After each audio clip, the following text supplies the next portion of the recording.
So, I read something, and it really has me thinking that I've had things wrong for a long time, and I don't know why.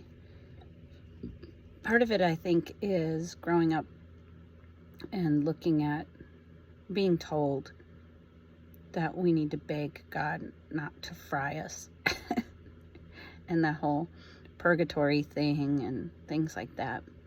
And it's so weird because I've read these verses before, but the self-hatred, condemnation that I have in my heart, and just get it right, Maggie, has been so strong for so long. And I'm getting really mad at myself for looking at God this way, because when I read His Word, all you have to do is read it and you see something different. And so I was looking at James, which is one of my absolute favorite books of the Bible. It's not very long, but it's just filled with good stuff. And it says, my brethren, count it all joy when you fall into diverse temptations. And this has always been like a challenge, because you're like, right, you suck. Why do I always say that?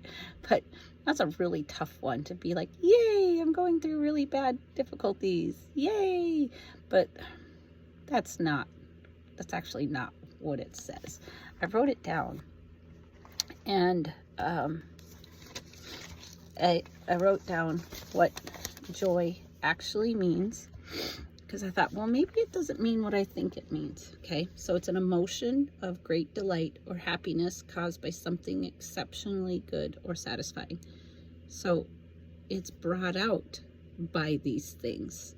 Okay, so if it says count it all joy, count it as a source of happiness that will bring about good or exceptionally satisfying things. So when bad things happen, good things will come. It's not that I think I was looking at it as a commandment, like, you must be happy that you're going through bad things, but that's not what it's saying. It's saying that good things will happen. So it's like looking at it, and then the next verse is, but let patience have her perfect work. So while you're going through these really difficult times, when you have patience and you let patience do what patience is meant to do, and when it completes its work, you may be perfect and entire, wanting nothing. So I wish they wouldn't have broke those two verses up, but I'm sure that us as humans, we would have broken them up anyway, because you know how sometimes you can only read part of a verse. So even if 3 and 4 were combined into one, we would have split it up. But if you let patience have its perfect work, okay, if it let patience or endurance have its perfect result and do a thorough work so that you may be complete and perfect. So in any of those struggles that I'm going through, if I allow the struggle, I have to allow it to work completely through me. So I can't just hurry up and push through it. I have to let it be completed. And so not to push or force through it too quickly. Oh, I hate pain, and I just want to hurry up and get it over with. But what if the pain is on purpose? What if the struggles and the trials and all that stuff is on purpose to teach me something, and I'm hurrying up, so that's why I'm not learning it, because I just want to hurry up and get through it so I can get to the other side? It really just changes things, and that's not even what I was writing about today. Okay, and this is the part, because I've just been getting it wrong this whole time. If any of you lack wisdom, let him ask of God. Well, that makes sense. I'm supposed to ask God everything. That God gives to all men liberally.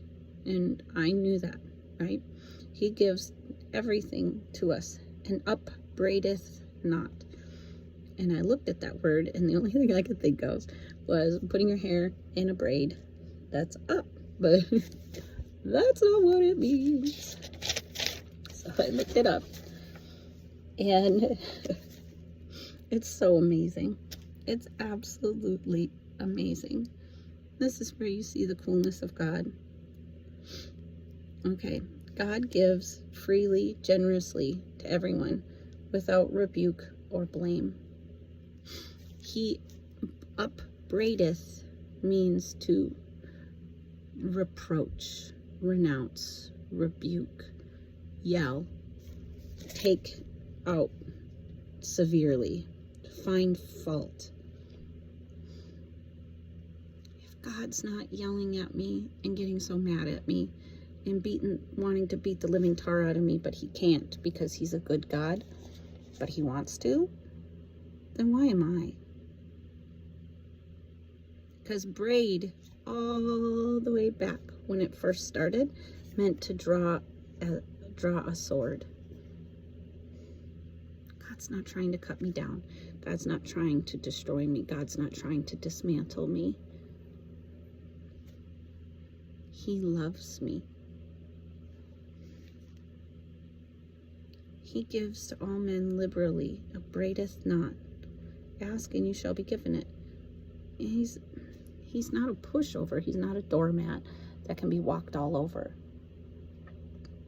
But he's not waiting to consume me.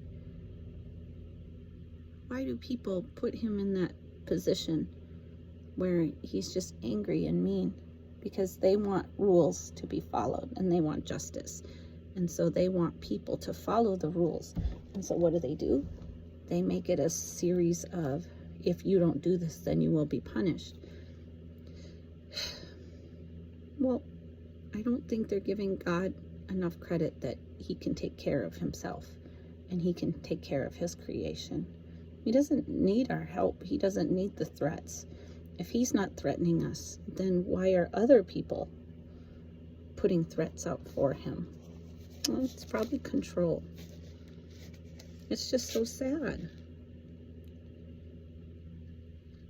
And then it talks about how let a brother of low degree rejoice in that he's exalted. So someone that's going through rough times or is poor, he's being lifted up. But someone who's rich, recognize that this is only going to last for a season, and don't hold on to that. All of that is great, but God's not getting ready to strike me down. All those times that I was told that God is so angry with this world, sinners in the hands of an angry God. Why did so many people believe them when it's clear, it's right here, that that's not what it is? It's just,